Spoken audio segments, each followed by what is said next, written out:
Hello, everybody. Like many of you, I've tried to figure out what the hell is actually going on the airport in Kabul. Is it the end of a 20-year-long war, or is it just the beginning of another immigration wave?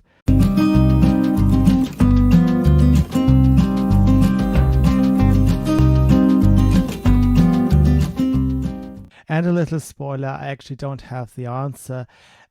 We have heard that a lot of people were blocked from the Taliban from entering the airport, that the Taliban, for whatever reason, is taking away the passports of Western citizens, particularly Americans. And that in itself made me suspicious immediately because we usually saw over the past years that all the migrants that came to Germany claimed to have no passports. And I wondered, okay, why in the world would the Taliban even bother to take away passports? Why would they not let people out?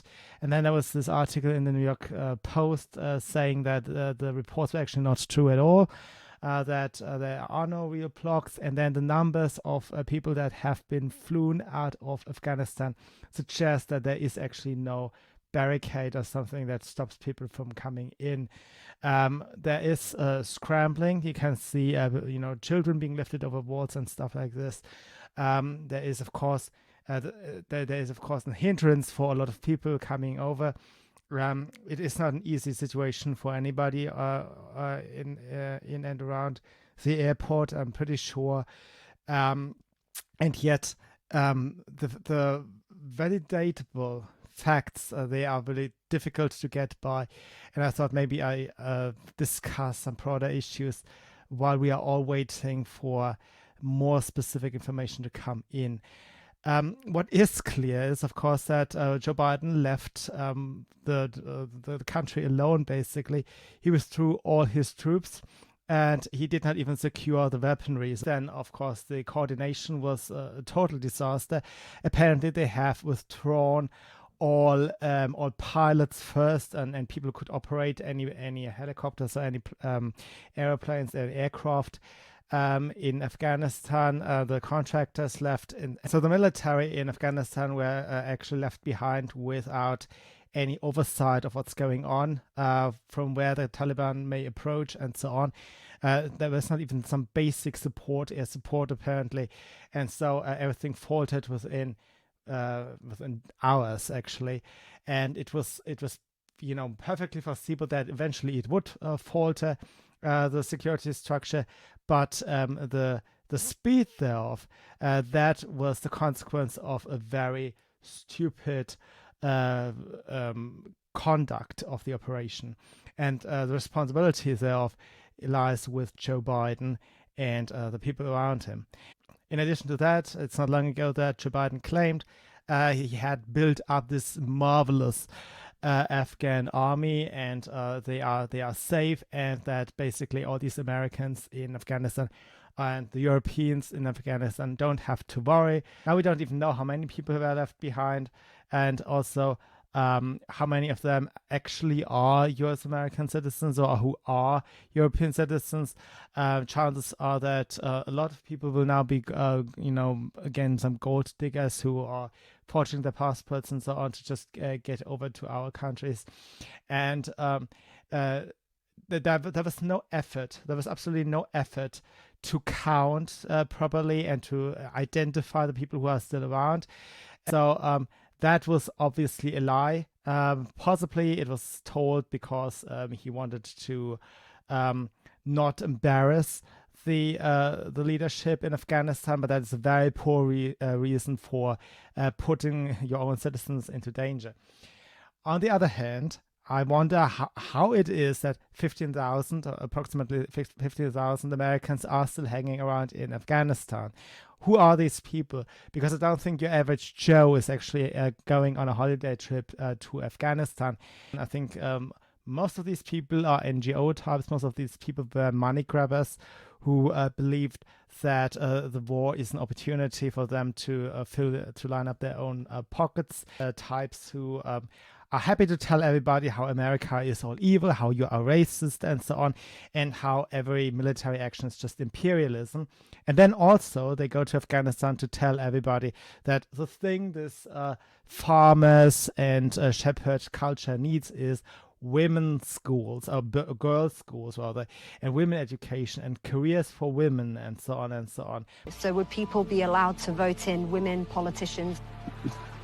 Like, this is where the main concern in a society where they are still laboring the fields and have, mostly manual work to do, work for men. What strikes me is that a lot of these people are the same milieu that also does not understand Middle America, that also didn't understand Brexit, that also doesn't understand why East Germans are more allergic against communism, and so on. They don't even understand how you first need industrialization, the CO2 in the air, the capitalism, and so on, before you can come to a point where you can hand over some work to girls. And it's not just that the NGOs have lined up their pockets for their own purposes. It's also that the military brass apparently just tried to get some more attention, some more taxpayer money, and they did not report back to the citizens, to the taxpayer, how bad things are going. Because it has emerged now that training these police officers and training the military in Afghanistan has been an utter disaster. They are not on a level where they can provide security for their people. We see, for example, a drug problem in Afghanistan. That is a big bummer in the training procedure, apparently. I happen to be a libertarian, but I never go as far as to claim that drugs don't destroy a community or any organization from within. It is obviously a major issue alongside of other issues. You're not ready. You don't have a helmet on. Najib doesn't have a rifle right now. How is he ready? It's like having 26 kids that I have to watch after. It really is. Ready would be on the road, staged, ready to move at 8:30. I think if they introduced drug testing to the Afghan army, we would lose probably 3/4 to maybe 80-85% of the army. It requires telling them almost 30 times, don't do this, don't do this, don't do this, don't do this. Someone's got a helmet on backwards. They all still got their weapons slung on their shoulders like it's not a fucking combat patrol. I know we're supposed to advise them and everything like that, but they're supposed to be able to conduct tactical operations without us. So if I wasn't standing here right now, it makes me wonder if a dude in a bright blue shirt would be going into the mountains, and he probably would be. You get over here and you walk into a whole squad of A&A smoking hashish. Assalamu alaikum. Alaikum. They don't understand that the use of drugs, it affects the way that they accomplish their mission. Ultimately, it affects their ability to protect their nation and get Afghanistan on its feet. Assalamu alaikum. Singa, Jory. Who's smoking hashish around here? Who's smoking hash? We're gonna find them. Soldiers come out without helmets. Soldiers come out missing a lot of gear. There's inspections that need to be done before we step off on a patrol. Right now, we're not going to go on the patrol. You also see that even the most basic, mundane tasks like training police officers how to do some gymnastics is outside of the possible, apparently. And it is down to very bad officers and maybe very selfish officers that the wider public has not been informed about the state of the security forces in Afghanistan before. They go to these Stone Age people and tell them that democracy is about teaching girls stuff that they can never use because there are no job options for girls who can write and girls who can calculate and so on and so on. For all these people, this is totally alien. This makes absolutely no sense. And it is this milieu, I mean, the self-righteous milieu that confuses left-wing agendas like feminism with democracy, and tell them that, teaching girls how to read and to write is the pathway to happiness. And of course, it is in the long run, but you have to go step by step. And they are right to some degree, because I also say constantly, actually, that we cannot take in everybody. First and foremost, those societies have to reform. They have to actually improve. But you have to understand what steps have to come after what steps. And so far, the majority of the population in Afghanistan can't read. It doesn't matter that it's girls who can't read or boys who can't read. They can't read, okay? So first, this kind of education has to come a long way. And then they have to also learn how to make tools and understand that other people have different opinions, and leave each other alone, so that, innovators can kind of try something new, etc., etc., etc.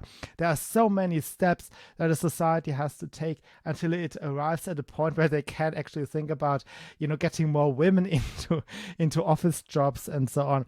That length of the pathway, that is ignored. There is a civilizational gap between the Western world and Afghanistan, and I think that is where I have to be now very careful with my channel here, just talking about it. But it is necessary. We cannot pretend that all cultures are just equal. I'm not a progressive who says that I know the future and we all must develop into the exact same direction, right? But I say that we know a lot of stuff here in the Western world that is not known in a lot of other countries. Okay, and it takes a while. It takes a long while for those people to catch up. And failing to acknowledge it is also the main hindrance in integrating people who have already come here. We need actually both. We need to develop cultures that are afar, even though obviously, occupying a country with the military and trying to do everything at once is not the way forward. But a supportive attitude to some people who work on tiny improvements, that is something that one can do, be measured about it. They have to improve so that not millions and millions of people come here. But once they are here, they also cannot improve and catch up with people who are already here, because we have this big taboo that there is even such a thing as a civilizational gap, that some people are more advanced than others. And I would even go as far as to say that within a society, within our society, within the Western society even, there is, particularly in the Western society, there are more developed milieus and less developed milieus. And it's not just immigrant milieus that are less developed. There are just some people who have fallen so deeply, who are very aggressive, who may take all kind of drugs, etc. And then there are more advanced people who contribute a lot, who are, the creme de la creme, so to say. That is a part of Western society, because we have advanced enough to have this big gap, and it is very impolite apparently to say that we have. I do understand how a lot of these activists don't see it, because they are immigrants. And recently Arnold Schwarzenegger, who is an Austrian from a very different generation, said to Americans, "Screw your freedom." And to me, that was just another sign of immigration taking a long time until it adapts to the target society. And he's a perfect example. He is like a self-made millionaire. He was a governor of one of the largest states in America. He was a TV star, a film star rather, and so on. A very successful person. And normally when you are told, oh, you have another flood of immigrants, you are presented people who are supposed to be ideal. Yet, even though I think Arnold Schwarzenegger has very different views from the society from which he immigrated from, which was Austria of his day, that was still more primitive than, I apologize to Austrians, but Austria used to be more primitive than it is now. We had some development here in Europe as well at the same time. And at the time, he has left behind some of the ideas that were commonplace in Austria at the time, and yet he has not advanced as an immigrant to the level of accepting freedom.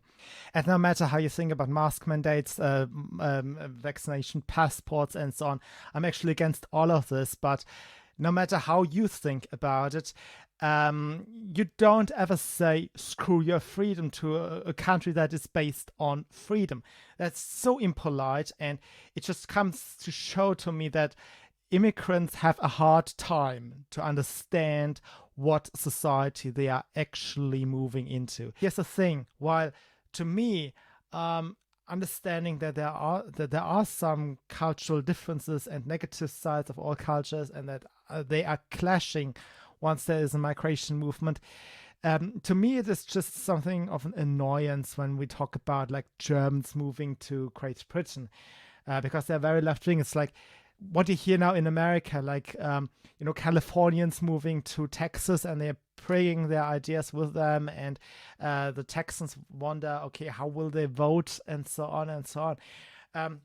Likewise, if Germans move to Great Britain, they will bring the same ideology with them. And here's the thing: even though the gap between these Western milieus is not as big as the gap between Afghanistan and Europe, for example, I still see with a little concern that people disconnect very strongly, and too strongly, I think, from the plight of the people in Afghanistan. So the narrative usually goes, now we've learned from Iraq and Afghanistan, you can't help it, leave them behind, they want it that way, it's trash anyways, bad luck for those who are better and who have to live in those society, it's not our fault, so what? I try to communicate outside that Germany has descended under Angela Merkel and is becoming less and less democratic. That is a development you see all over the Western world right now. And I'm afraid that a lot of people outside will say, okay, you don't matter either, because you Germans, you want it that way. Now we will have another election in a couple of weeks, and it's very likely that the authoritarians will get the majority again, and that we will see more COVID tyranny, and so on and so on and so on. And what I try to do all the time is to ask people not to give us up. If you are German, don't give yourself up. And if you are from somewhere else, communicate that we were better. We were better once, and we can become better again. We can become more freedom oriented, more democratic again. Please don't give us up. I think culture is a dynamic thing, and it goes through ups and downs. Right now, we are all in a down spiral. All of us are in a down spiral, and we have to reverse the trend. So please don't give us up. The distance between Germany and more advanced cultures is not as big as the difference between something like Iraq or Afghanistan. It's even worse than Iraq, and the Western world. Thank you for listening, and I'll see you soon. Bye.